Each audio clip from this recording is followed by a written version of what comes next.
There was a new round of airstrikes in Libya overnight and one very close call for NBC's Richard Engel as he came under fire. We're talking to rebels on the front lines. He joins us now by phone from just outside of Ashdabia. Hey, Richard, good morning.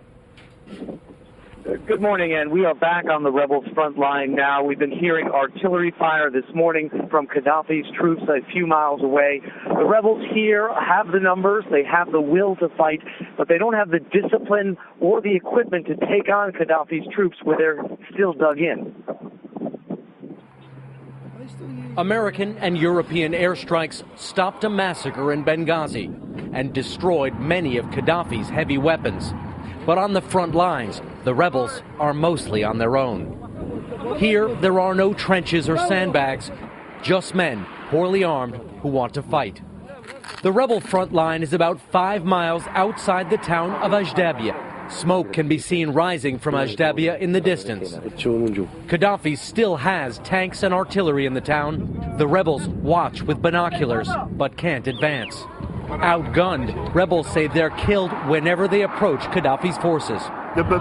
We have light weapons. He has tanks, complained one man. Another rebel showed me he isn't actually armed at all. It's a toy gun. This is amazing. He just handed me his gun. I didn't realize until he put it in my hands. It's actually just made of plastic. It's a toy.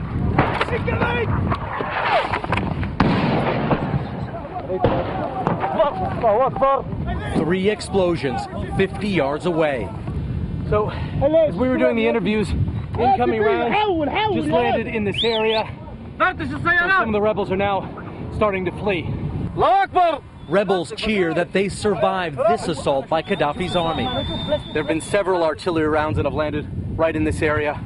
We're using this piece of concrete to take a little cover and to see if the artillery rounds stop long enough for us to get out of the area. Shockingly, the rebel we interviewed leaves cover to retrieve his plastic gun, but abandons it as we hear another explosion. We leave a few minutes later and find rebels regrouping at a safer distance.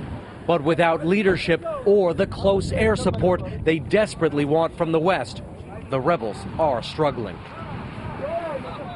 This morning, and we have been hearing Western fighter jets high in the sky above this area. It is certainly a welcome presence for the rebels here on the front line. All right, Richard Engel this morning. Richard, stay safe and thanks.